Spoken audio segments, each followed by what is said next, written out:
ಇದ್ದಾರೆ, ನಮಗೆ ಬೇಕಾಗಿದ್ದಾರೆ, ಅವ್ರಿಗೊಂದು MLC ಸ್ಥಾನ ಕೊಡಬೇಕು ಅಂತ ನಾವೆಲ್ಲರೂ 2 ಜಿಲ್ಲೆಯ ಎಲ್ಲ ಶಾಸಕರು ಹೋಗಿ ಮಾನ್ಯ ನಮ್ಮ KPCC ಅಧ್ಯಕ್ಷ ಅಂತ DK ಶಿವಕುಮಾರ್ ಸಾಹೇಬ್ರನ್ನ ಹಾಗೂ ಸಿದ್ದರಾಮಣ್ಣ ಅವ್ರನ್ನ ಇಬ್ಬರನ್ನು ಮೀಟ್ ಮಾಡಿ ಕೇಳ್ಕೊಂಡು ಬಂದಿದ್ವಿ.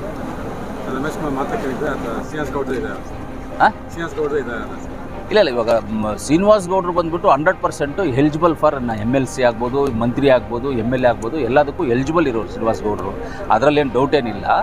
ಆದರೆ ಇವಾಗ ನಾವೆಲ್ಲ ಹೋಗಿ ಏನಂದರೆ ರಮೇಶ್ ಕುಮಾರ್ ಅವ್ರಿಗೋಸ್ಕರ ನಾವು ಕೇಳಿರೋದು ನಿಜ.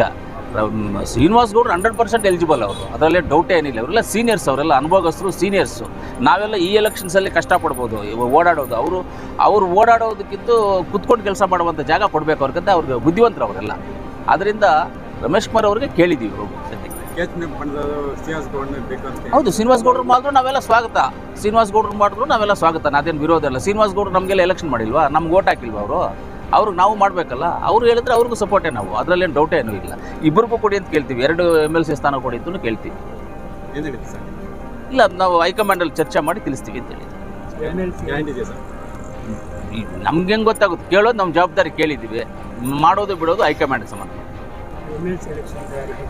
MLC ಎಲೆಕ್ಷನ್ ತಯಾರಿ ಚೆನ್ನಾಗಿ ನಡೀತಾ ಇದೆ, ಚೆನ್ನಾಗಿ ಪ್ರಚಾರವನ್ನು ಮಾಡ್ತಾ ಇದ್ದೀವಿ. ಎಲ್ಲ ಕಾಲೇಜುಗಳಿಗೆ ಎಲ್ಲರಿಗೂ ಹೋಗಿ ಶಿಕ್ಷಕರನ್ನೆಲ್ಲರನ್ನೂ, ಟೀಚರ್ಸ್ನೆಲ್ಲರನ್ನೂ ಕೇಳ್ತಾ ಇದ್ದೀವಿ. ಎಲ್ಲ ಓಟ್ ಹಾಕಿ ಅಂತ ಕೇಳ್ತಾ ಇದ್ದೀವಿ. ನಾವೇನು ಅವ್ರು ಓಟ್ ಹಾಕೋದು ನೋಡೋಕ್ಕಾಗುತ್ತಾ? ಏನಿಲ್ಲ. ಆದರೂ ನಮ್ಮ ಜವಾಬ್ದಾರಿ, ಕೇಳುವಂಥ ಜವಾಬ್ದಾರಿ ನಾವು ಕೇಳ್ತೀವಿ.